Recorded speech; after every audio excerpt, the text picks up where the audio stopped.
여러분들께 그 그리스와 로마 공부를 여러분과 같이 이제 시작하게 되는데요. 물론 뭐 준비는 오래전부터 하고 있었죠.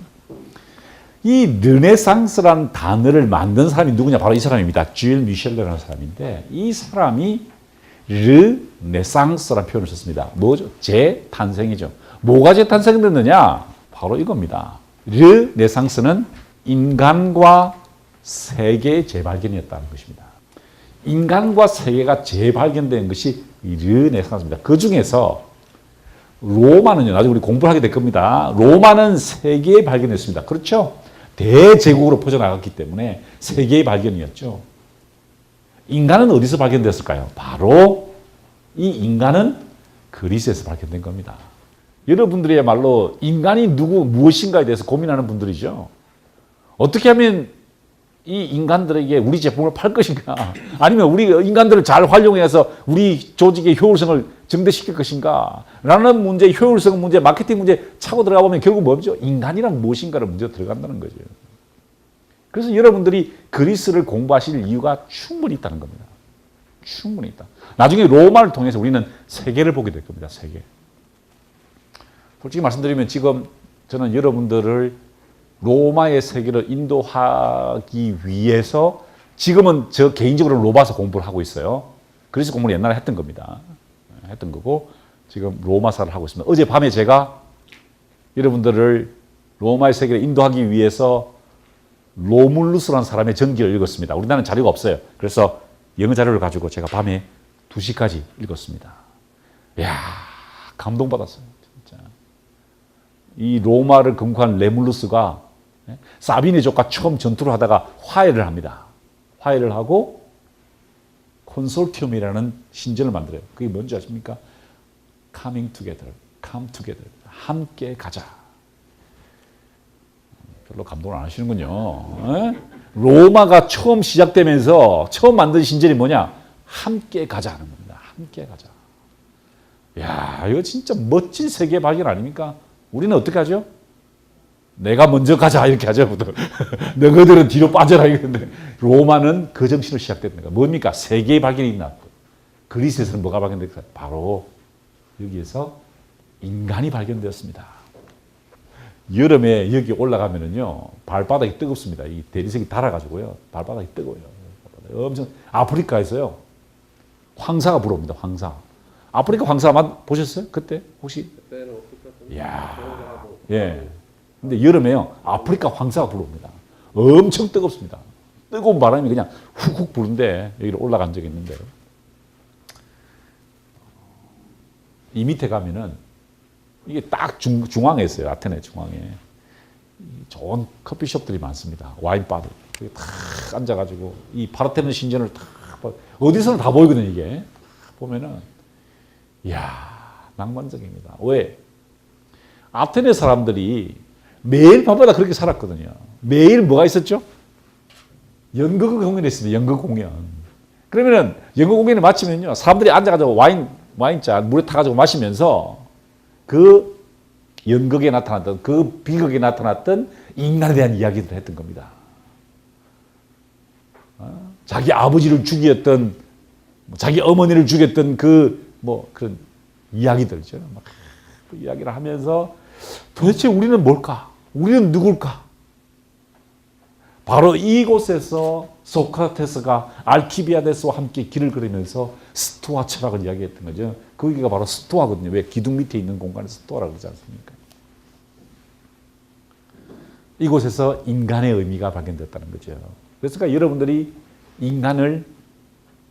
인간들을 이끌고 인간들에게 제품을 팔면서 여러분의 가업 혹은 비즈니스 혹은 부서를 이끌어 가시는 여러분들에게 아주 적절한 인간에 대한 인사이트를 줄 거라는 거죠. 얼마나 이 그리스 사람들이 인간에 대해서 천착했는지 신도 인간처럼 만들었습니다. 보십시오. 상상이 되십니까? 신을 인간의 몸으로 형상화했다는 겁니다. 서양의 전통을 이 그리스와 헤브리 전통, 히브리 전통, 헤브라이즘이라고 그러죠. 유대교적 전통이라고 그러지 않습니까? 기독교 문명이죠. 하나는 그리스 문명이라고 그러는데 이 그리스 문명과 반대되는 헤브라이즘은 절대로 신을 형상화하지 않았어요. 그런데 보시는 것처럼 그리스 사람들은 신의 모습을 인간의 몸으로 표현했다는 겁니다. 인간처럼 화내고 질투하고 욕망을 품고 울고 죽고 했다는 거죠. 왜? 인간에 대해서 관심을 가졌기 때문에 그렇습니다. 인간의 몸과 마음을 가졌던 신을 상징할 만큼 그리스 사람들은 인간에 대해서 관심을 가졌습니다. 저랑 한 5, 6주 동안 이제 그 인간을 바라보았던 그리스의 시선을 보시게 될 텐데 제가 부탁드리는 것은 이겁니다. 제 말씀은 뭐냐면은 함께 생각을 해보자는 겁니다. 와, 도대체 인간이 뭘까? 그리스인의 시각을 빌어서 도대체 인간이 뭘까에 대해서 한번 생각을 해보자는 것이죠. 제가 오늘 여러분들께 고대 그리스가 발견했던 인간의 의미에 대해서 전체적으로 한번 쫙 훑겠습니다. 첫 시간에 이렇게 쭉 흐른 이유는요, 이 그리스의 전모를 한번 보시라는 겁니다. 특별히 인간을 주목했던 그리스의 전모를 보시라는 겁니다. 여기가 그리스입니다. 여기가 이타케라고요. 저기 그러니까 아테네 쪽이죠. 여기가 펠로폰네소스 반도입니다. 펠로폰네소스 반도고요. 스파르타가 이 정도에 있었죠. 여기가 올림피아고요. 여기 보면 여기 구름이 있죠. 여기가 바로 파르나소스 산입니다. 여기가 그 유명한 올림푸스 산입니다. 제우스를 포함한 12신이 있는 곳이죠. 그 다음에 여기가 테살리입니다. 성경에 보면 데살로니카라는 있죠. 테살리. 이쪽에 가면은 이게 바로 그 아토스 산입니다. 아토스 산. 이 그리스인데요. 오늘 제가 이 그리스에서 일어났던 일들을 가지고 제가 네 분을 소개해 드릴 겁니다. 호메로스, 소크라테스, 플라톤, 알렉산드로스입니다. 그런데 이 네 사람이 무엇에 대해서 생각했냐면 인간에 대해서 생각했습니다. 인생을 찬미하는 자세, 숙고하는 인간 혹은 숙고하는 삶, 보이지 않는 것을 보는 인간의 중요성, 마지막으로 세계를 향해 큰 뜻을 품는 개인은 어떤 사람이었는가에 대해서 제가 강의를 올리도록 하겠습니다. 첫 번째 주제입니다. 호메로스를 통해서 인생을 찬미하는 자세에 대해서 한번 생각을 해보시죠. 포도주잔을 들고 있는 디오니소스입니다. 로마 사람 바쿠스가 되었죠. 바쿠스가. 이 작품은 카라바조라는 사람이 그린 그림인데요. 파티에서 포도주를 들고 인생을 즐기고 있는 그런 자세를 보여주죠. 제가 제일 좋아하는 영화는요, 이 미드는 오래됐습니다만은 스타트rek입니다. 스타트렉. 다음에 언제 한번 스타트rek을 가지고 강의를 했으면 좋겠어요. 정말 좋은 프로그램입니다. 제가 연세대학교에서 학부생들 4학년들에게 강의하는 게 스타트rek입니다. 한 학기를 가르칩니다. 스타트rek을 함께 보고 토론합니다. 스타트rek이라는 영화에 나타난 리더십에 대해서 이야기를 하는데요. 아주 재밌습니다. 아주 흥미로운데 그 중에 주인공 중에 한 명이 이 스팍인데요. 이 사람은 불칸족입니다. 합리적인 판단을 하는 사람들입니다. 사람이 아니죠. 약간의 다른 외계인들인데 이 영화에 나오는 이야기인데 이 사람들이 꼭 헤어질 때 이렇게 헤어집니다. 손을 이렇게 하고요. Live long and prosper. 장수하시고 풍요를 누리십시오 라고 이야기하는데 이 스팍이라는 사람은 굉장히 합리적인 사람이에요. 그런데 이 합리적인 기계 같은 사람이 생각했던 결론이 뭐냐면 인간은 무엇을 추구하느냐? 이걸 추구한다는 거예요. Live long and prosper. 이걸 누가 생각했느냐? 그리스 사람들이 초기에 생각을 했다는 것입니다. 바로 그 생각을 했던 사람이 호메로스입니다. 호메로스가 쓴 일리아스와 오디세아 다음 주 읽을 교재입니다. 상당히 두꺼운 책인데 제가 여러분들께 이 두 권의 책을 다 읽어오시면 힘들 거니까 이 뒤편 오디세이아의 9장부터 12장까지만 읽어오시기 바랍니다. 9장부터 12장까지만 읽으시면 됩니다. 아시겠죠? 그게 하이라이트입니다. 제일 재밌습니다. 그냥 막 영웅들의 이야기가 막 너무 재밌게 펼쳐져요. 그러니까 거기만 읽으십시오. 9장부터 12장까지 한 100페이지 됩니다. 자, 이 책은요. 기원전 8세기 정도에 쓰여진 책입니다. 지금으로부터 몇 년 됐죠? 2800년 전에 쓰인 책입니다. 인류 최초의 서사시입니다. 그런데 보십시오. 알렉산드로스 대왕이 나중에 아시아 정벌을 나갈 때 자기 침대 밑에 늘 놓았던 책입니다. 여러분, 리드 칼리지가 어느 대학인 줄 아십니까? 이 대학을 입학했다가 졸업을 못했지만 세계적인 인물이 된 사람이 있죠. 누구죠? 스티브 잡스입니다. 스티브 잡스가 항상 그런 말 하죠. 내가 인문학 공부를 했다 그러죠. 어디서 한 줄 아십니까? 리드 칼리지에서 한 겁니다. 리드 칼리지. 저희 교수 동료 중에 한 분이 자기 아들을 리드 칼리지로 보낸 사람이 있어요. 하버드 보낼 수 있는데 자기는 보냈다고 주장해요. 자기 하버드를 보낼 수 있었는데 리드로 보냈다는 거. 왜? 인문학만 가르치는 저 학교는. 인문학만 가르쳐요. 그런데 그 교수님이 자랑하는 게 뭔지 아세요? 입학 통지서와 함께, 합격 통지서와 함께 책 두 권이 배달되어 있다는 겁니다. 어떤 책이죠? 일리아스와 오디세이가 딱 배달됐다는 거예요. 감동 먹었다는 거예요. 신입생들에게 입학 선물로 일리아스와 오디세이를 줍니다. 2800년 전인데 써진 책인데 지금도 우리의 심금을 울리는 책이라는 말이죠. 스티브 잡스에게 감동을 준 책이라는 말이죠. 알렉산드로스에게 큰 교훈을 주었던 책입니다. 제가 다음 시간에 제가 그 이야기를 해드릴 겁니다. 왜 그 책이 위대한 책인지. 보십시오. 호메로스의 글을 읽고 있는 선생입니다. 당시 그리스와 로마에서는 공부를 이런 식으로 했습니다. 선생이 책을 읽어주면 학생들은 누워서 들었는데요. 수업 태도가 아주 불량하네요. 그죠? 저는 이런 분위기에서 강의하는 거 원치 않아요. 누워가지고 읽었다는 거예요. 그 정도로 굉장히 이 교과서였다는 겁니다. 교과서. 나중에 이제 그리스 문헌을 보시면은요. 계속해서 호메로스 이야기가 나옵니다. 호메로스가 뭐 소크라테스, 플라톤, 아리스토텔레스 계속 언급합니다. 왜? 교과서였거든, 교과서. 그 시대 사람들에게는 교과서 역할을 했다. 이거 렘브란트가 그린 그림이죠. 이 사람이 누구냐면 아리스토텔레스입니다. 아리스토텔레스가 누구의 흉상을 만지고 있냐면 호메로스의 흉상을 만지고 있죠. 이게 굉장히 다의적인 의미를 가지고 있습니다. 아리스토텔레스는 굉장히 부자였습니다. 왜 그렇죠? 그의 스승이 누구였죠? 알렉산드로스였습니다. 대왕이 자기 제자였어요. 월급을 엄청 받았어요. 근데 부자가 되었습니다. 그런데 가난했던 엄유시인 호메로스보다 자기가 못하다는 걸 느꼈죠. 그래서 탁 만지면서 감동하고 있습니다. 이것은 이 그림을 그린 렘브란트의 정신을 반영합니다. 렘브란트가 돈을 엄청 벌었어요. 그런데 호메로스가 이만큼 중요한 인물이었다는 거죠.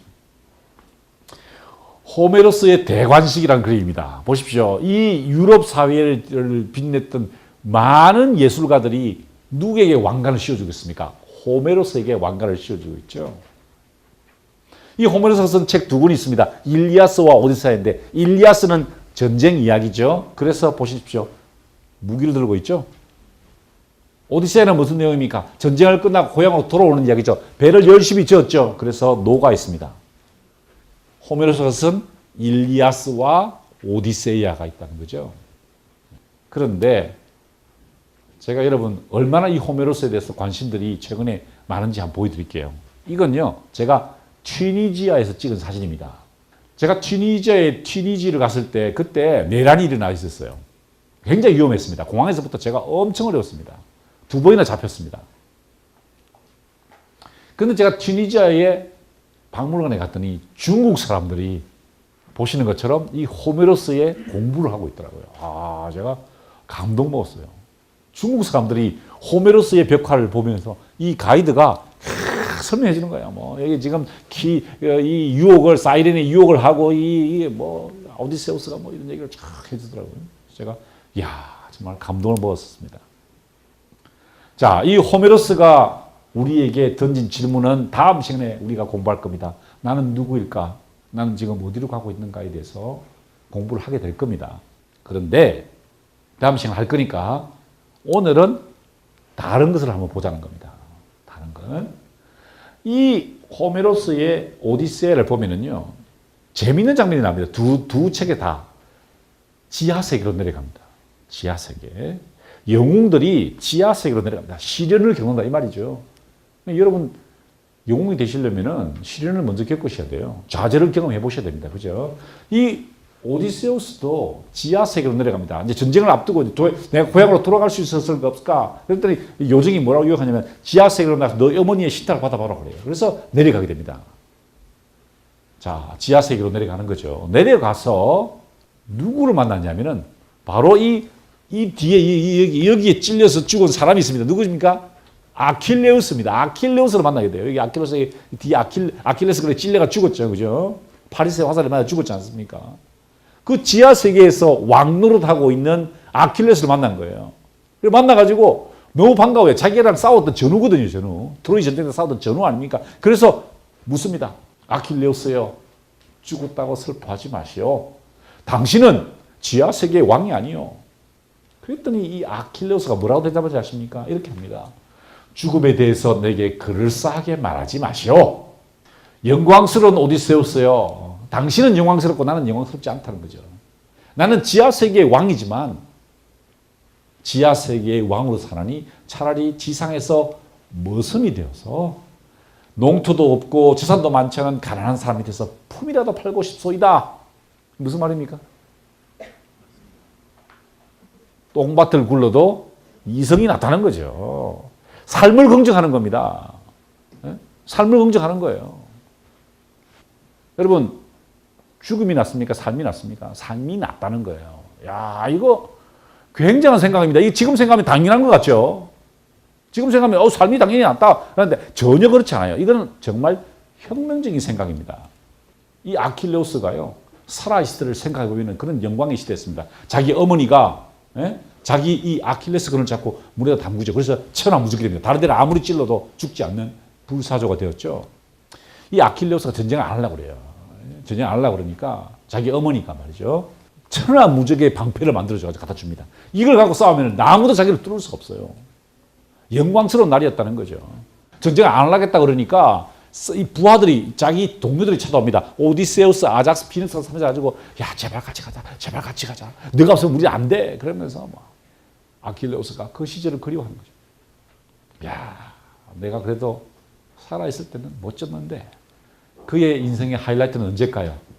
바로 이 헥토르를 물리치고 트로이 평원에서 아킬레우스가 승승장구할 때 승리를 장취하고 그냥 환호를 지르고 돌아다닐 때 얼마나 좋았겠습니까? 그때를 그리워하니까 죽음이 즐겁지 않다는 것입니다. 죽음에 대해 내게 그럴싸하게 말하지 마시오. 여러분, 이 아킬레우스 뜻이 뭔지 아십니까? 아코스와 라오스입니다. 슬픈 사람들입니다. 무슨 뜻입니까? 언제 인간이 가장 슬프냐? 죽음이라는 거죠, 죽음. 이것은 혁명적인 생각입니다. 왜? 그리스 사람들, 우리 나중에 이 크레타 섬에 가보시면 아시겠습니다만은 이 크레타 문명이 어디서 왔느냐? 이 유럽의 문명이 어디서 왔느냐? 다 동방에서 왔습니다. 이집트에서 왔어요. 그런데 이 동방에서 빛이 왔는데, 이 동방은 아시아가 아닙니다. 메소포타미아와 이집트를 말합니다. 이 동방에서 왔는데, 이 동방의 빛은 어떤 빛이었느냐? 죽음의 그림자였다는 거죠. 피라미드를 보십시오. 피라미드. 투탕카멘의 무덤을 보십시오. 다 죽음에 대한 것입니다. 사람이 죽으면 어떻게 하죠? 이집트에서는 그의 심장을 떼가지고 깃털과 재봅니다. 떼가지고 어느 쪽이 무거운지를 봐서 지옥의 형벌을 가하게 되는 거죠. 아비누스의 죽음의 서입니다. 자, 동방의 빛은 죽음의 그림자였다는 것이죠. 자, 그래서 보십시오. 스핑크스는 어디에 위치해 있죠? 피라미드 앞에 있습니다. 왕의 무덤 앞에, 파라오의 무덤 앞을 지키는 그런 존재였다는 거죠. 죽음의 수호자였다는 것입니다. 그런데 이 스핑크스는요, 그리스에서 인생의 전환점을 바꾸는 사람으로 나옵니다. 존재로 나옵니다. 잘 아시죠? 이 오이디푸스 신화에 나오는 이야기입니다. 오이디푸스가 나중에 어떻게 되죠? 자기 어머니와 사랑하게 되고 뭐 그런 이야기죠. 여러분 아실 거예요. 그때 이 오이디푸스가 방랑하다가 나중에 우리가 신화할 때 배우겠습니다만은 방랑하다가 스핑크스를 만납니다. 스핑크스가 질문을 하죠. 첫 번째 질문입니다. 이걸 풀면은 살려주고 못 풀면은 어떻게 되고 뭐 이렇게 나오죠. 첫 번째 질문입니다. 처음 생겼을 때 제일 크고 한창일 때 제일 작아졌다가 늙어서 다시 커지는 것은 뭐죠? 그림자입니다. 그림자. 그죠? 태양이 아침에는 커졌다가 작아졌다가 다시 길어지죠. 자, 두 번째 질문입니다. 이건 약간 어렵습니다. 한쪽이 다른 한쪽을 낳고 그 한쪽이 다시 다른 한쪽을 낳는 것은 낮과 밤입니다. 낮이 밤이 되고 밤이 낮이 되는 거죠. 자, 이 스핑크스가 어디 있느냐? 델피에 있습니다. 델피에 있어 제가 찍은 사진인데요. 이 델피에 이 스핑크스가 있습니다. 흥미롭죠? 델피는 어떤 곳이죠? 인간의 운명을 결정짓는 신탁을 받는 곳입니다. 죽음의 결과를 받는 게 아니에요. 여기 있다는 거죠. 세 번째 질문, 이건 아실 거예요. 목소리는 같은데 아침에는 4개, 점심에는 2개, 저녁에는 3개인 것은 사람이죠. 자, 무슨 말이냐? 인간의 운명을 결정하는 곳에서 스핑크스가 나온다는 겁니다. 이집트에서는 어땠죠? 죽음의 문턱을 지키는 거죠. 왜? 삶이 중요하기 때문에 그렇다는 겁니다. 자, 이러한 삶에 대한 긍정, 삶에 대한 관찰, 삶에 대한 관심이 뭐로 발전됐느냐? 비극으로 발전됐다는 거죠. 너무 흥미로운 주제입니다. 그리스 비극은요, 진짜 그 그리스를 이해하는 핵심적인 도구입니다. 비극은 그 사회 시스템을 공고히 하는 데 쓰이고요. 희극은 그 사회 시스템을 뒤집는 곳에 사용되었습니다. 나중에 설명을 드릴게요. 자, 그 비극의 3대 작가가 누구냐? 아이스킬로스, 에우리피데스, 소포클레스입니다. 이 소포클레스가 쓴 오이디푸스, 안티고네, 엘렉트라는 3대 명작으로 보여요. 지금도 상영이 됩니다. 지금도 연극으로 많이 만들어지는데요. 사실 매년 이맘때쯤 되면은요, 이제 이 연극들이 상영됩니다.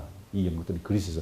지금 가시면 우리가 이제 아테네 신전에 가면 그 연극 무대가 있는데 거기서 매년 이맘때 상영됩니다. 그리고 이제 조금 지나면 아마 다음 주쯤 되면 끝이 납니다. 마지막 1등작이 상연되고 그 1등작 제일 마지막에 반드시 희생자가 나옵니다.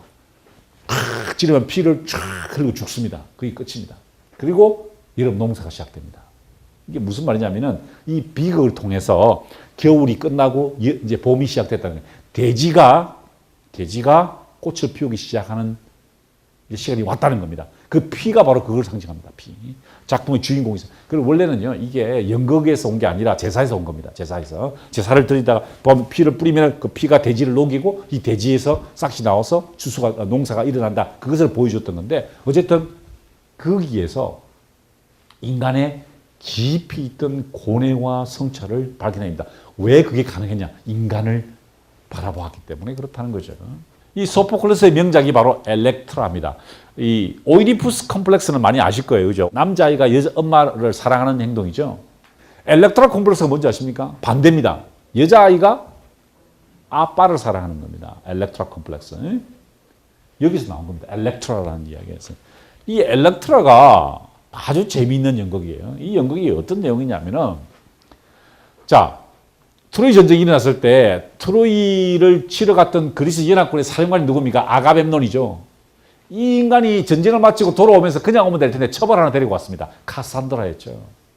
카산드라였습니다. 그랬더니 그 안에 클리타임네스트라가 완전 열받았습니다. 그죠? 10년 동안 기다렸는데 진짜 돌아오니까 첩을 데리고 왔어요. 그런데 사실은 이 여자도 잘못한 게 많습니다. 왜? 남편이 떠나 있을 동안 바람을 피웠습니다. 얘하고. 둘이서 바람을 피웠어요. 그래서 둘이서 작전을 짜가지고 자기 남편을 죽이기로 합니다. 죽이기로 한 이유가 단순하게 이 치정 관계가 아니었습니다. 아가멤논이 전쟁을 떠나기 전에 자기 엘렉트라의 언니를 희생 제물로 바쳤습니다. 전쟁을 바람을 불게 하기 위해서. 그러니까 보십시오. 이 엄마는 자기 딸이 희생당한 걸 본 겁니다. 자기 비즈니스 때문에 자기 가족이 희생된 걸 본 거예요. 그래서 죽여요. 그런데 참 재밌는 게 신이 어떻게 예언하냐면은 이 아가멤논은 절대로 죽지 않는다는 거예요. 물에서도 죽지 않고 육지에서 죽지 않는다. 그럼 어디서 죽여야 됩니까? 어떻게 죽이면 될까요? 야, 엘렉트라 어떻게 죽이냐면요. 이렇게 죽입니다. 이 아가멤논이 이제 샤워를 하려고 목욕탕에 들어가려고요. 다리를 들어가지고 목욕탕에 이렇게 탁 넣는 순간 있죠. 한쪽 다리는 육지고 한쪽 다리는 물이죠. 그때 찌른 겁니다. 재밌죠, 이거? 제가 항상 목욕하러 들어갈 때 조심합니다. 이렇게 싹 쏘고. 자 보십시오. 자기 어머니가 자기 아빠를 죽였습니다. 그 딸이 엘렉트라죠. 이 엘렉트라가 고민하는 겁니다. 자, 이때 이 딸이 아빠를 죽인 엄마를 죽여야 될까요? 아니면은 자기 언니를 죽였던 아빠를 죽였던 엄마를 용서해야 될까요? 야, 이거 고뇌입니다. 이거죠? 그래서 고뇌하는 겁니다. 이야, 이거 죽일 수도 없고 안 죽일 수도 없는 거예요. 그죠? 아빠를 생각하면은, 자기 언니를 생각하면 죽여야 되는데, 또 엄마는 또 바람 피웠어요.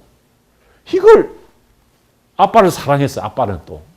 그러니까 이게 엘렉트라 콤플렉스인데, 이런 이야기가, 보십시오. 얼마나, 거의, 우리나라 막장 드라마는 얘도 아니죠. 그죠? 진짜 막장 드라마의 원조는 여기서 나온 거예요. 그런데 이 막장 드라마의 목표가 뭐냐? 여러분, 우리나라도 막장 드라마 많은데 목표가 있어요. 그 사회 시스템을 공고히 하는 겁니다. 여러분, 그거 잊지 마십시오. 회사를 잘 유지하려면요, 비극을 많이 보여주셔야 돼요. 비극을. 희극을 보여주면 안 됩니다. 희극은 반체제적입니다. 장미의 이름으로라는 책 아세요? 장미의 이름으로? 장미의 이름이라고 그 움베르토 에코가 쓴 소설이 영화로도 만들어졌죠. 그때 중세 수도원에서 막 수도사를 죽고 나오는데 왜 죽죠? 아리스토텔레스의 희극론을 보는 사람들을 죽이려고 책에다가 여기다가 여기 책 여기다가 독약을 묻힌 거예요. 왜? 희극을 보면 어떻게 됩니까? 반체제적이 된다는 겁니다. 반드시 비극을 봐야 돼요. 왜? 그 사회 시스템을 유지해 나가는 기능을 한다는 거예요. 나중에 제가 설명 드릴게요. 자, 이런 관찰이 어떻게 가능할까요?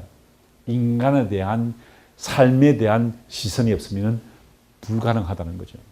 이런 인간에 대한 관찰이요, 예술로 발전됩니다. 예술. 이야, 제가 여러분들께 놀라운 작품을 보여드릴게요. 여러분들이 워낙 삶에서 놀라운 일을 많이 경험하시기 때문에 이런 놀라운 작품을 봐도 무덤덤하신데, 이 제품은요, 아프로디테 판 에로스입니다.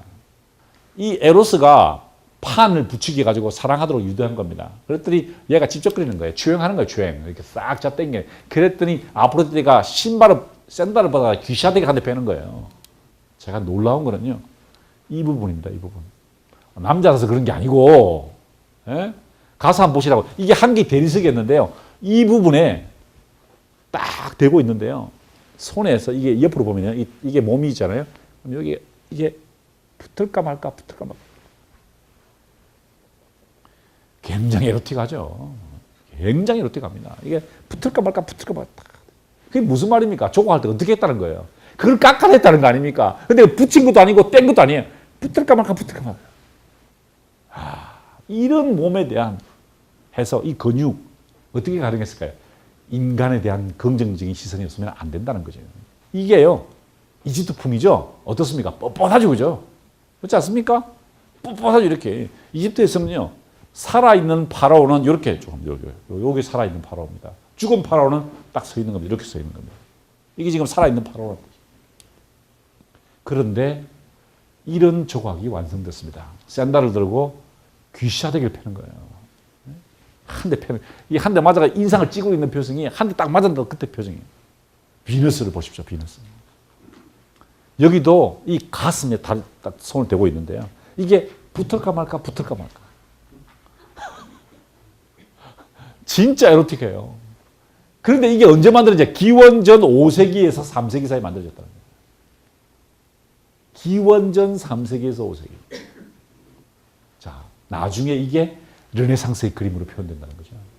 왜 르네상스일까요? 바로 이 몸이 재발견되면서 르네상스가 된 것입니다. 이러한 인간을 긍정하는 삶의 자세를 가장 극명하게 보여주는 책이 아까 제가 말씀드렸던 히라빈 조르바입니다. 여러분, 다른 책은 다 안 읽으셔도 이 책은 읽으셔야 돼요. 이 책을 읽지 못하면은 그리스를 이해하지 못하셔요. 영화도 나왔습니다. 안소니 킨이 나왔는데 아주 재밌습니다. 그것도 꼭 영화라도 보시기 바랍니다. 안소니 킨.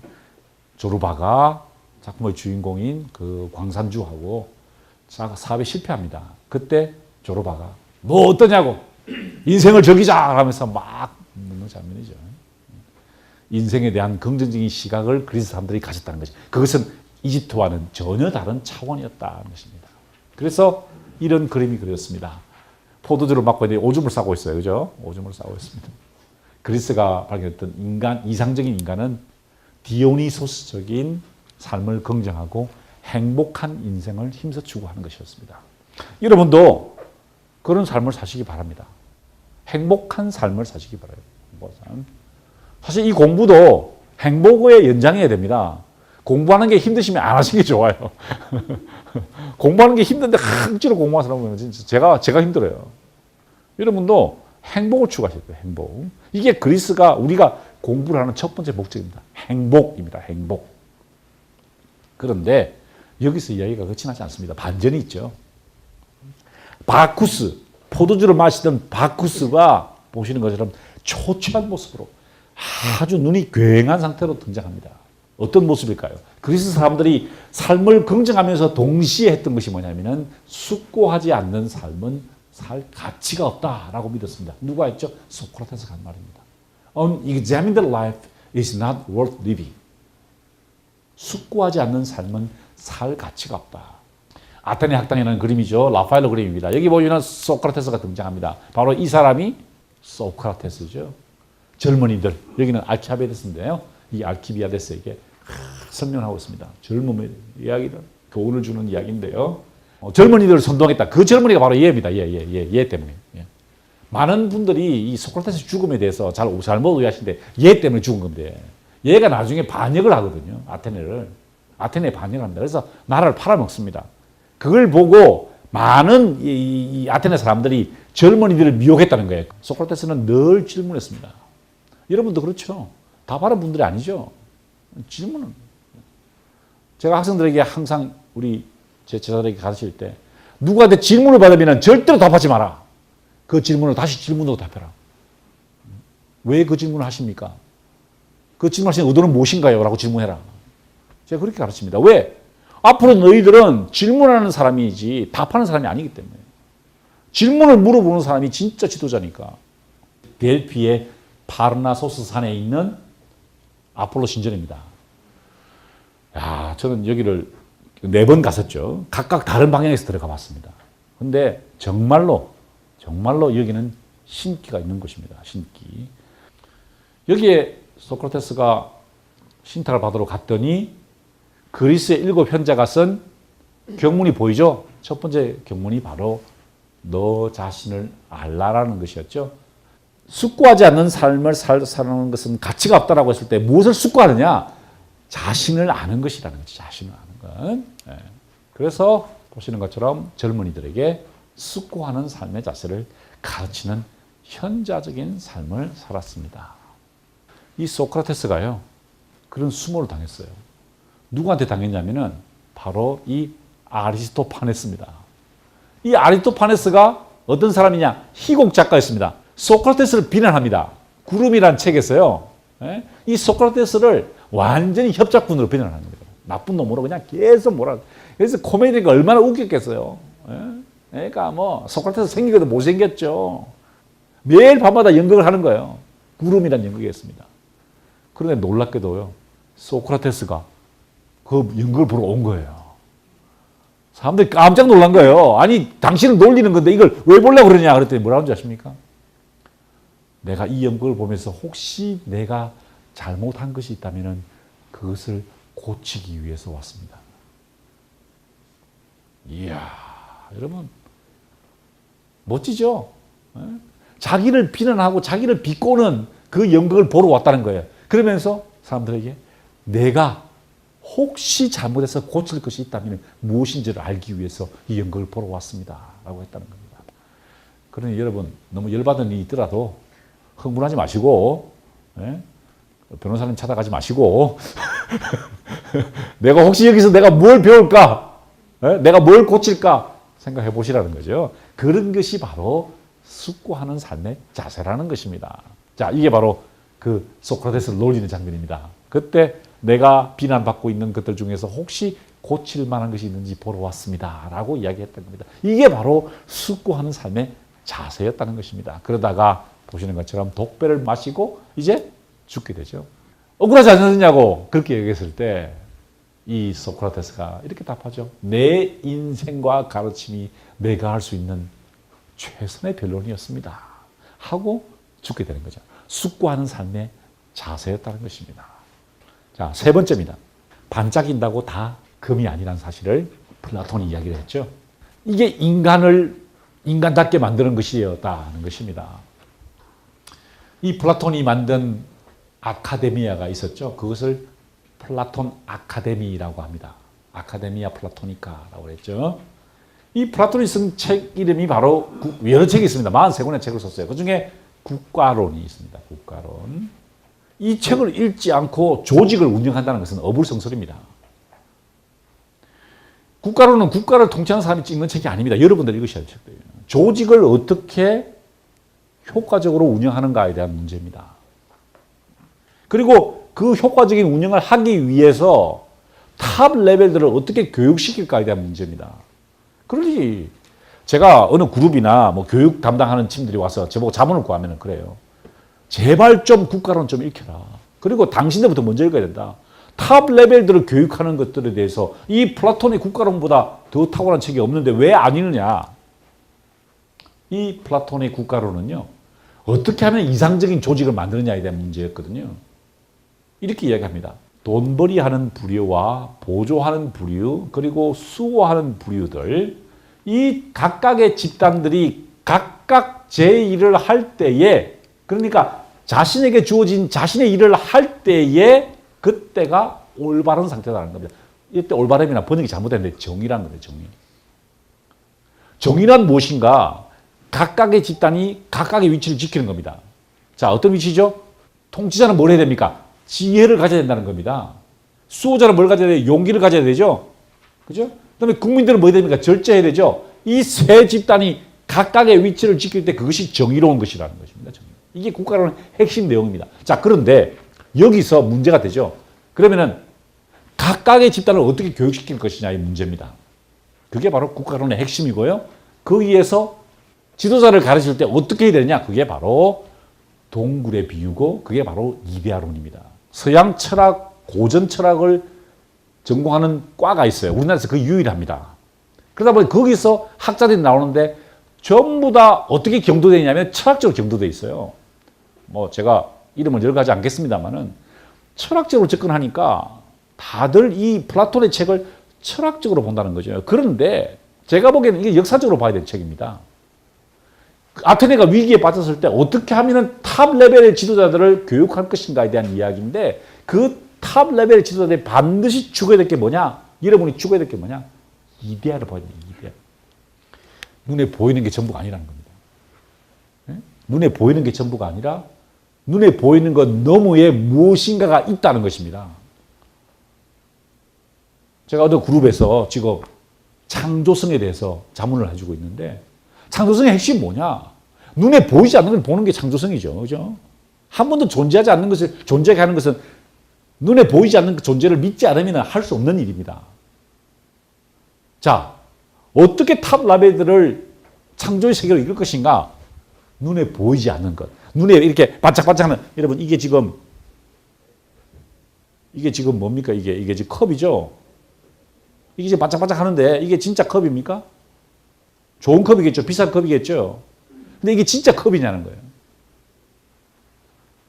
눈에 보이는 것이 전부가 아니라 컵에 본질적인 것이 존재한다는 겁니다. 그거를 가르쳐야 한다는 겁니다. 여러분들이 그걸 보셔야 된다는 거예요. 그러면서 동굴의 비유를 듭니다. 많은 사람들이 동굴의 비유에 나오는 이 노예처럼, 여기 노예가 보이죠? 노예처럼 눈에 보이는 것이 전부라고 믿고 있다는 겁니다. 자, 보십시오. 여기 지금 갇혀 있습니다. 이게 잘 안 보이는데 쇠사를 차고 있어요. 묶여 있습니다. 산신이다. 꼼짝을 못해요. 뒤를 못 봅니다. 그런데 뒤에서 불이 타고요. 횃불이 있어가지고 여기에 이제 모형이 있는데 요게 보이는 거예요. 요걸 진짜라고 본다는 거예요. 많은 사람들이 그렇게 봅니다. 그렇죠? 그렇지 않습니까? 여러분, 마케팅이라는 게 뭡니까? 저걸 조작하는 게 마케팅 아닙니까? 예? 눈에 보이는 거 이렇게 조작한다는 거예요. 보통 사람들이 그렇게 산다는 겁니다. 진짜는 아니죠. 이게 실상은 아니라는 겁니다. 자, 여러분 이 그림 보십시오. 이 그림 빈센트 반 고흐 그린 론강의 빛나는 별이지. 이야, 멋지습니다. 제가 가봤어요. 이 그림 보십시오. 이게 실제에 있는 성당 이름이 성당이죠? 근데 이렇게 생겼어요. 눈에 이게 지금 보이는 게 진짜가 아니라는 거죠. 플라톤이 했던 말은 뭐냐면요. 지금 눈앞에 보이는 환상을 깨라는 이야기 아닙니다. 잘 들어보십시오. 뭘 가져야 되느냐? 에로스를 가져야 된다. 에로스. 이 에로스가 뭐냐? 사랑을 가져야 된다는 거예요. 사랑. 인간은 뭘 가져야 되냐? 사랑을 가져야 된다. 어떤 사랑일까요? 지금 쇠사슬에 묶여있는 여러분의 동료들이 절망 속에 있다는 것에 대해서 갈망을 가지고 사랑을 해야 된다는 겁니다. 자, 보십시오. 동굴에 갇혀 있습니다. 그런데 여러분은 지금 저랑 함께 그리스 공부를 하고 그 쇠사슬을 풀고 밖으로 나갔어요. 나가면서 뭘 보냐? 횃불을 봅니다. 아, 이 횃불의 그림자가 비쳤으니까, 아, 이게 진짜가, 이게 빛의 근원이구나 하고 깨닫습니다. 여기까지가 스티브 잡스가 이해한 거예요. 근데 사실은 그게 아니라는 거예요. 밖으로, 동굴 밖으로 나갑니다. 근데 뭘 보죠? 태양을 봅니다. 태양을 보고 이 사람이 진짜 본질을 보는 거예요. 근데 그 다음 이야기 중요합니다. 그걸 보고 난 다음에 어떻게 할까요? 자기 혼자 갈까요? 아닙니다. 동료들에 대한 사랑이 깃들어지면 동굴 안에 있는 그림자를 보면서 그것을 진리라고 믿고 있는 불쌍한 동료들에게 진정한 이데아, 태양의 세계를 보여주기 위해서 에로스가 생긴다. 이 책을 쓴 플라톤, 어떤 사람입니까? 사람들은 플라톤을 사변적인 철학자로 생각하죠. 그런데 그렇지 않습니다. 그의 제자 중에 한 명이 이 시칠리아 여기에 있는 참주의 신하가 돼서 플라톤을 초청합니다. 다들 가지 말라고 그래요. 왜? 그 참조가 아주 사악한 인간이었거든요. 그런데 죽음을 무릅쓰고 3번이나 시칠리아에 가서 그 참주 밑에서 희생당하고 있는 시칠리아 사람들을 구출하려고 합니다. 이게 진짜 이데아라는 겁니다. 그러다가 잡혀가지고 노예로 팔려 뻔했어요. 플라톤이. 그 정도의 희생을 감수했다는 겁니다. 무슨 말이죠? 내가 깨닫는 것이 전부가 아니라는 겁니다. 내가 지금 묶여있다는 걸 깨닫는 것, 아, 이 횃불이 이게 이 가짜구나, 아니면 이 보이는 게 환상이구나, 아니면 태양이 빛나는구나, 그게 아니라는 거예요. 이 플라톤이 이야기하고 싶은 게 뭐냐, 진정한 인간이라면은, 특히 통치자 그룹은, 여러분 같은 분들은 밖에서 태양을 보고 다시 동굴로 들어가야 된다는 겁니다. 그래서 쇠사슬에 묶여있는 여러분의 동료들을 구출해서 나와야 한다는 거예요. 그게 이상적인 인간이라는 겁니다. 무슨 말인지 아시겠죠? 굉장히 다른 해석입니다. 뭐 이데아를 철학적으로 뭐 본질, 뭐 더원, 일자 뭐 이렇게 해서 그래서 뭐 그게 나중에는 신이 되고 뭐 어쩌고 저쩌고 하는데 그건요 철학적인 분석이고 역사적으로 볼 때는 인간의 이상적인 모습을 보았다는 겁니다. 이상적인 인간은 어떤 인간이죠? 에로스를 갖추는 인간입니다. 에로틱하라는 말이 아니고 이때 에로스는요 사랑이라는 겁니다. 동료들에 대한 사랑.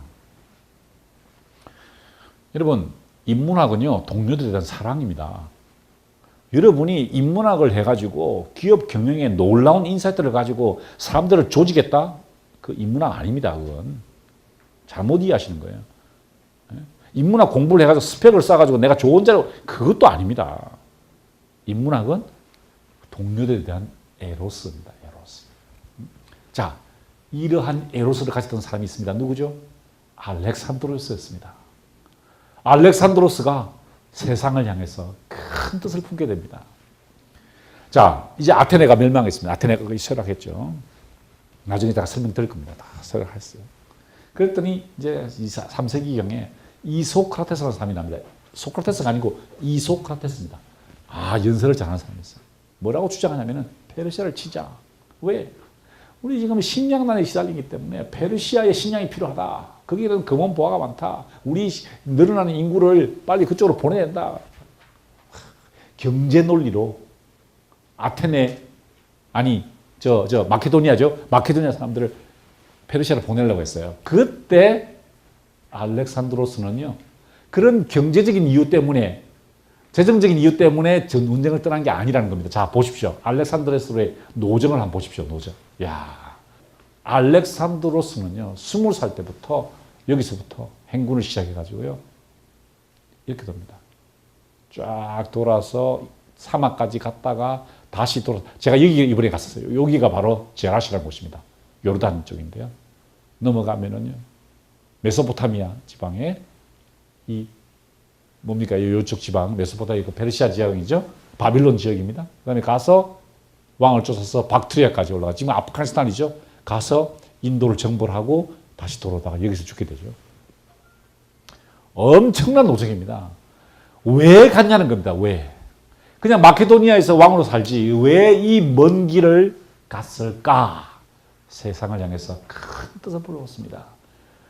쇠사슬에 묶여있는 불쌍한 페르시아의 동료들에게 에로스를 품었던 거죠. 자기 스승이 누굽니까? 아리스토텔레스였습니다. 아리스토텔레스에게 이렇게 이야기하죠. 저는 권력보다는 최선의 것들에 관한 지식에서 남들보다 앞서고 싶습니다. 최선을 다하는 것에서 앞서고 싶습니다. 전쟁을 할 때마다 승리를 거뒀습니다. 불사신과 같은 존재였죠. 그런데 전쟁을 하면은 전리품이 나오죠. 다 부하들에게 나눠줬습니다. 그랬더니 부하들이 아니 그러면 당신은 뭘 가질 겁니까? 그랬더니 나는 희망을 남겨두겠소. 나는 돈을 위해서 가는 게 아니라는 거야. 내가 이거 전리품 가지려고 하는 게 아니라 나는 희망을 가지고 갑니다. 그러다가 그 유명한 디오게네스라는 철학자를 만나게 되죠. 이 철학자가 견유학파라고, 그래서 개가 있습니다. 개처럼 산다는 겁니다. 남한테 간섭 안 받고 편안하게 산다는 겁니다. 이게 스토아 철학인데요. 그랬더니 뭐 이렇게 내가 뭘 도와줄 게 없어 그러니까 뭐 알죠? 이 디오게네스 뭐라 그러죠? 좀 비키시오. 황제 보고 그러죠. 좀 비키시오. 내 헤비 좀 바르게 좀 비키시오. 그랬더니 보통 사람 같으면 칼을 들고 쳤을 텐데 내가 알렉산드로스가 아니었다면은 디오네게스처럼 살았을 것이다 라고 얘기했다는 거죠. 이게 바로 알렉산드로스의 정신이었다는 것입니다. 바로 이 디오게네스 여기 보이죠? 여기 보입니다. 여기 디오게네스 여기 보이죠? 자, 에페소스를 정복했습니다. 그랬더니 이 정복했더니 에페소스 사람들이 페르시아에게 바친 세금을 주겠다 그러니까 한번 하니까 이렇게 합니다. 그럴 필요 없다고. 나한테 세금 바치지 말라고. 그 돈 가지고 무너졌던 이 아르테미스 신전을 복원시키라고. 그 사람들에게 자기 나라를 다시 세우도록 만들어주죠. 자, 그랬더니 또 정벌을 합니다. 카리아의 여왕이 이제 정벌을 딱 했어요. 그랬더니 이제 항복을 했습니다. 그래서 카리아 여왕이 사위로 삼고 싶을 정도로 너무 좋아했어요. 아들처럼 삼고 싶었습니다. 그래서 자네 너무 이렇게 행군을 많이 하고 그러니까 내가 최고 요리사를 보내주겠다고. 그랬더니 저는 제 스승님한테 요리하는 법을 배웠습니다. 자네 스승이 누군가? 저희 스승은 아리스토텔레스였죠. 아니 아리스토텔레스가 요리를 가르쳤다고 말인가? 네 그렇습니다. 저는 아리스토텔레스부터 요리하는 법을 배웠습니다. 그게 레시피가 어떻게 되나? 어떻게 요리하나? 그랬더니 이렇게 대답하죠. 날이 새기 전에 시작하는 행군이 내 점심 식사의 소스이고 가벼운 점심 식사가 내 저녁 식사의 소스입니다. 저는 오늘 강의하느라고 점심을 먹지 못했습니다. 빨리 저녁 5분 남았는데 맛있게 먹을 겁니다. 저는 비싸지 않은 것도 좋아요. 왜? 너무 배가 고프기 때문에 지금 강의하느라고 열심히 제 점심 식사의 가벼운 점심 식사가 저의 저녁 소스라는 겁니다. 아리스토텔레스로부터 이 요리하는 법을 배웠다는 거예요. 그러니 여러분 너무 과시하지 마세요. 이 유명한 그림이죠. 알렉산드로스 병이 들었어요. 자기 주치의가 제가 비방을 쓰겠습니다. 그래서 약초를 캐가지고 왔어요. 딱 캐러 나간 사이에 페르시아의 전령이 쳐들어왔습니다. 뭐라고 하는지 아세요? 그 의사 조심해라. 내가 이 의사한테 돈을 먹여가지고 너를 죽이려고 했다. 그랬더니 알렉산드로스가 그 편지를 딱 읽어보니까 자기를 암살하는 시도 같거든요. 그랬더니 드디어 밖에서 그 의사가 약초를 가지고 왔습니다. 드십시오. 그랬더니 알렉산드로가 어떻게 하는지 아세요? 자네 이거 한번 읽어보게 하고 딱 줍니다. 읽어보고 보려고 할 때 잔을 딱 들어가지고 벌컥벌컥벌컥 마시는 이걸 보면서 의사가 얼마나 놀랐겠어요. 그런데도 알렉산드로스는 태연하게 참 마시는. 고맙네. 이야. 여러분 그러실 수 있으세요? 네? 그러면 의사가 어떻게 할까요? 그 다음부터 진짜 이 정도의 배포를 가졌던 사람이라는 겁니다. 예루살렘에 도착했을 때 자기의 운명을 이야기하고 있던 성경을 읽게 되고요. 또 자기 장군을 죽인 여자가 있습니다. 이 여성이 강간을 당했어요. 그랬더니 그 강간을 한 사람을 이렇게 우물가로 꼬셔가지고 우물에다 확 밀어 죽여버렸습니다. 자기 장수를 죽인 거예요. 그러면 사형을 쳐야 될 건데 오히려 알렉산드로스가 이 여성을 석방시켜줍니다. 정당방위였다 그러죠. 그리고 아시는 대로 알렉산드리아라는 도시를 이집트 국산에서 만들게 되죠. 그를 이렇게 평가합니다. 일단 그가 무엇을 하기로 결정하면은 그의 마음을 바꾸기란 어려웠다. 행운은 그의 공격에 굴복했고 행운을 통제했다는 것입니다. 그가 메사야에 보인 열정은 그의 야심을 꺾을 수 없는 것으로 만들어 결국 그는 적뿐만 아니라 장소와 시간까지도 굴복시켰다. 그 정도로 타고났던 사람이라는 거죠. 자, 부하들이요. 전쟁에서 자꾸 자만해졌습니다. 그래서 막 나쁜 짓을 했어요. 그랬더니 자기 부하들을 모아놓고 이렇게 이야기합니다. 정복의 궁극적인 목적이 피정복자들을 담지 않은 것임을 모른단 말이오 라고 질책을 한 거죠. 다리우스 황제가 이제 페르시아의 왕이었죠. 두 번이나 도망갔어요. 도망가다가 자기 부하한테 죽습니다. 다리우스 페르시아의 왕이. 왜냐하면 겁이 질렸거든요. 잡으러 오니까 그냥 죽이고 그냥. 그랬더니 이 알렉산드로스가 다리우스의 시신을 안고 펑펑 웁니다. 왜? 황제는 황제만이 죽을 수 있는데 감히 너를 누가 죽였냐. 내가 너에게 복수의 맹세를 해준다.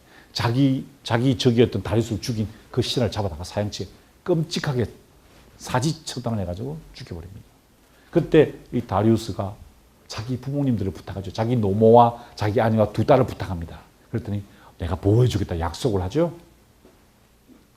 그들이 찾아왔을 때 이 다리우스의 어머니입니다. 그의 아내와 그의 두 딸이죠. 적의 어머니, 아내, 딸들이었습니다. 그때 알렉산드로스가 뭐라고 하지 않습니까? 어머니라고 부르죠. 적의 어머니였지만 내 어머니라고 부르다. 왜 이렇게 했냐는 겁니다. 왜?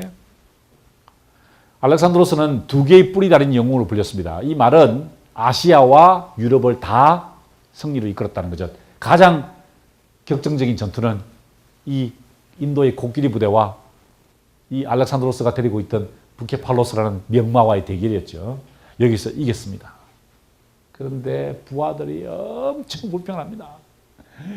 그냥 그랬더니 이렇게 이야기합니다. 좋은 일을 하고도 욕을 먹는 것은 제왕의 몫이라고. 여러분 좋은 일을 하시고도 욕 먹어. 그러면은 참으셔야 돼요. 그래서 발끈하실 필요 없는 겁니다. 이게 내 몫이라는 거예요. 내 몫. 네? 그렇지 않습니까? 큰 일을 하다 보면은 욕 먹습니다. 욕 먹어요. 네? 자, 부하들과 함께 후퇴를 하다가 이제 고향으로 돌아가다가 사막에서 목말라 죽을 뻔했죠. 그랬더니 부하들이 마지막 남은 물을 부어줍니다. 이거 나 마지막 물이라고 그랬더니 어떻게 합니까? 알렉산드로스가 부어버리죠. 내가 당신들과 함께 목마른 것을 선택하겠다는 거죠. 내가 혼자 마시지 않겠다는 겁니다. 같이 목마르면서 이 고난을 겪어가자 라고 했던 겁니다. 그래서 알렉산드로스는요. 보시는 것처럼 헤라클레스의 동상으로 묘사되었습니다. 그의 삶은 이렇게 평가합니다. 그는 자신의 생활 방식을 원주민의 생활 방식에 적응시키는 한편 원주민들도 마케도니아의 관습을 받아들이도록 했다. 그래서 그는 원주민 3만 명을 뽑아서 헬라어를 가르쳤다. 무슨 말입니까? 플라톤이 생각했던 이데아에 대한 열정을 가졌다는 겁니다. 이 페르시아 사람들에게 네? 헬라스 문명을 가르치면서 처음으로 헬레니즘이 확장된 겁니다. 헬레니즘 뭡니까? 인간에 대한 긍정적인 시각, 숙고하지 않는 삶은 살 가치가 없다. 그게 뭐죠? 반짝인다고 닦음이 아니라는 겁니다. 인간의 본질적인 것. 그리고 그 사회를 이끌어가는 탑 레벨에 있는 사람들은 에로스를 가져야 됩니다. 여러분들은 에로스를 가져야 됩니다. 알렉산드로스처럼. 그런데 왜 그리스가 망했을까요? 여기 바로 파르테논 밑인데 다 허물어졌습니다. 왜 망했냐는 거죠. 플라톤이 굉장히 위험합니다. 왜 위험할까? 영화 기억나십니까? 300이라는 영화. 플라톤이 이상적인 나라를 본 것이 스파르타였죠. 이 사람은 아테네 사람이었어요. 스파르타가 이상적이라 본 겁니다. 그런데 스파르타 국가론에 나와 있는 그 나라는 어떤 나라죠?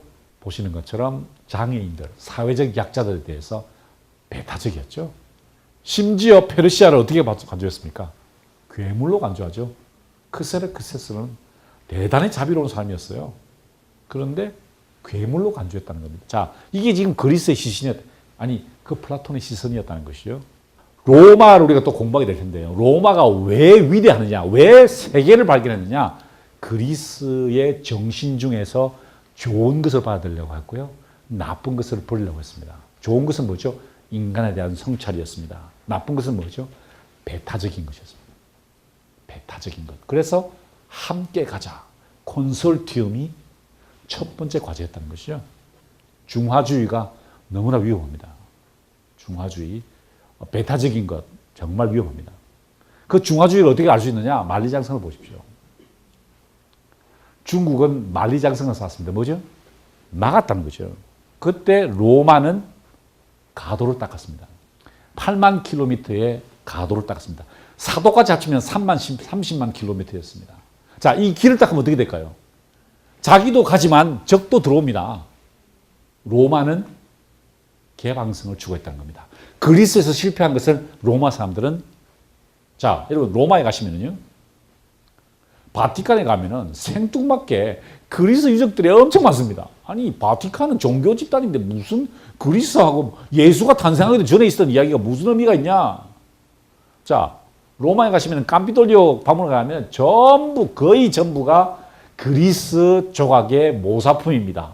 왜 로마 사람들은 그리스를 받아들이고 극복하려고 했는데 그리스 조각을 많이 넣고 있었을까?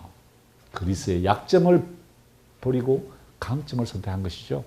자, 그리스에서 향연은요, 심포지움이었습니다. 심포지움. 잔을 함께 드는 것입니다. 향연. 그런데 로마 사람들은 이 심포지움을 어떻게 번역했느냐? 콘비비오로 바꿨습니다. 콘비비오. 함께 살자입니다. 함께 살자. 무슨 말인지 아시겠죠? 함께 사는 삶이 진정으로 가치 있는 삶이다라고 보았던 것이 바로 로마의 덕목이었다는 것입니다. 철학적으로는 훨씬 더 그리스가 앞섰죠. 그럼에도 불구하고 보시는 것처럼 로마 사람들이 함께 산다는 것에 대한 가치를 이야기를 했던 것입니다. 자, 이게 끝입니다. 첫 시간에 제가 여러분 그리스와 로마를 한번 샥 관통했습니다. 다음 시간에 우리가 호메로스 공부를 할 거예요. 9장부터 12장까지 읽어오라고 그랬죠. 오디세우스에. 그런데 여기서 우리가 잊지 말아야 될 게 뭐냐. 인간에 대한 성찰을 그리스에서 했다는 것입니다. 어떤 인간이 이상적인 인간일까요? 행복한 삶을 사는 인생입니다. 여러분 그런 삶을 사십시오. 두 번째, 숙고하는 삶. 세 번째, 반짝인다고 다 금이 아니라는 걸 잊지 마시고, 또 에로스를 가지셔야 됩니다. 에로스. 누구에 대한 에로스요? 사람에 대한 에로스를 가져야 됩니다. 여러분이 공부하는 것도 그냥 내가 지식을 공부하고 그리스가 어떤 곳이 여행 한번 하고 그게 목적이 아니고요. 여러분들이 알렉산드로스가 되셔야 됩니다. 여러분 알렉산드로스가 되셔서 무지의 세계 속에 빠져있는 페르시아인들을 구하러 가셔야 된다는 거예요. 그들의 세상을 풀어줘야 됩니다. 그거 하기 위해서 공부하는 거예요. 여러분이 그런 사명을 가지고 있죠. 왜? 여러분들이야말로 지금 그리스의 현자들이 살아가는 삶을 살아야 할 분들이기 때문에 그렇다는 것입니다. 자, 오늘 첫 시간은 오리엔테이션이었습니다. 그죠? 전체적인 방향이 어떻게 흘러갈지에 대해서 이제 공부를 하셨는데 오늘은 이 정도 하고 다음 시간에 호메로스부터 공부를 하도록 하겠습니다. 자, 제 강의를 마치겠습니다. 감사합니다.